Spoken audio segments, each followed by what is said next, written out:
Your house, a gold bar, and Bitcoin. What could they possibly have in common? In this video, I'm going to explain why these three assets are essential to your financial future and why they have more in common than you may think.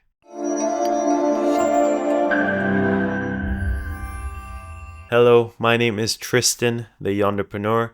I help people learn to become sovereign individuals. What does that mean? I help people learn to become more financially and geographically free. I have been in the stock market since I was 17 years old.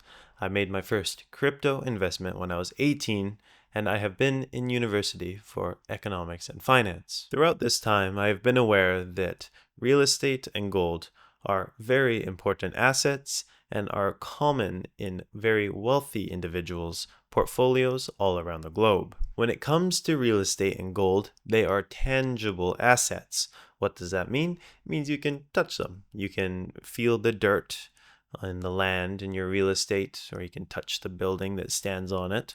And with the gold bar, you can hold it in your hand if you're strong enough to hold it. Bitcoin may not be something that you can reach out and feel, but in terms of holding it, at least as far as assets go, it is no different than holding gold. Despite their physical existence, real estate, gold, and Bitcoin are all something that you can hold and have true ownership over. Now, I'm going to tell you that they also have another commonality. All three are stores of value. What is a store of value? Well, it may sound like a secondhand clothing store. It's actually a lot more important than that. A store of value is an asset that is able to maintain its value over time, allowing you to preserve your wealth for the long term. A quick example, could a cow be a store of value?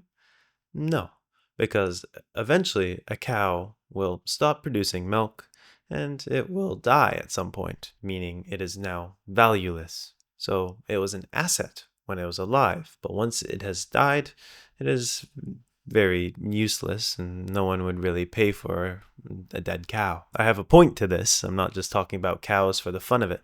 So when it comes to fiat currencies or money, like the US dollar, the Canadian dollar, the Japanese yen, they are a little more similar to a cow than they would be to a gold brick or Bitcoin, for example. Cash actually loses value over time due to something called inflation. The word inflation has been in the news quite a lot lately, and it sounds like it's become quite the problem. To put it very simply, inflation is the price of goods and services rising over time, weakening the power of your money, whereas assets like gold, Bitcoin, and real estate hold their worth, where instead of decreasing, a lot of the time they will actually increase when there's inflation. When you purchase these assets, you're basically protecting your purchasing power that you have in this point in time for the future. Ever since the days of Rome, inflation has been an issue. Governments destroy the value of their national currencies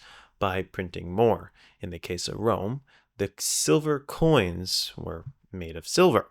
But when emperors needed to fund their wars, or they were running their version of a deficit thousands of years ago, they would take a little bit of the silver content out of the coins and replace it with a cheaper metal like steel. Although there are now more coins in the whole circulation in the economy, nobody is no more richer because the prices of goods and services have risen to match the amount of coins that are now in circulation. So even since the days of Rome, the land that you held title to and gold would rise with the amount of currency that was in circulation at the time. And that stayed true till about 2009, January 3rd, when Satoshi Nakamoto mined the first Bitcoin. Bitcoin was designed to be a person-to-person electronic cash system. No bank would be involved, no Venmo, no PayPal. Just electronic money being sent from one person to another. What separates Bitcoin from money? Well, the USD, the Euro, Canadian dollar, and most other national currencies around the world can be printed. The government controls how much of the currency is in supply. Bitcoin, however, has a limited supply. There will only ever be 21 million Bitcoin. and it is hard coded into Bitcoin by Satoshi Nakamoto. So it is extremely, extremely unlikely that this will ever change. If every Bitcoin miner that was mining Bitcoin all unanimously agreed to change something in the Bitcoin protocol, then that could potentially happen. However, it is extremely unlikely that the people who mine Bitcoin would want to do this because it would seriously destroy any value that Bitcoin has created, or it would destroy its reputation. And therefore, the Bitcoin that the miners mined is now worth nothing. By default, it is 100% limited supply. So this limited supply that Bitcoin has is a key driver of why a lot of people think Bitcoin is a hard asset, or an asset that will rise when there's inflation, just because it has that limited supply. And in fact, Bitcoin probably has a more limited supply than gold, because we have an unknown understanding of how much gold is below the surface of the earth. And maybe we can get some more when we have better technology to extract it from deeper down. So there's always going to be a little bit of gold being added to the system, but there's always less gold being added to the system than there is dollars being into the system. That's what makes gold inflation resistant. And the case for real estate is quite similar to gold and Bitcoin. For example, you may have heard that Mark Twain saying, "Buy land because they're not making any more of it." Essentially, that's true. However, there's just so much land that is already in existence that even if you gave every person on Earth an acre of it, there's still just so much of it. There is 126 billion acres of land in the world. Of course, some of it is undesirable, like the Sahara Desert or Arctic tundra. I feel sorry for anyone who would get stuck with those ones. But there's only about 8 billion people in the world, so there's still a lot of land that could go around. Everyone can have their own little acres. But my point is, they're not making new land, unless you count whatever they're doing in Dubai and the Palm, but not important. The problem with land and real estate is that it's highly affected by supply and demand. For example, land in Monaco is about $1 million per meter squared, which is the most expensive real estate in the entire world. But there are countries in South America and Africa where you can buy land for just a few dollars. Land is much more affected by supply and demand.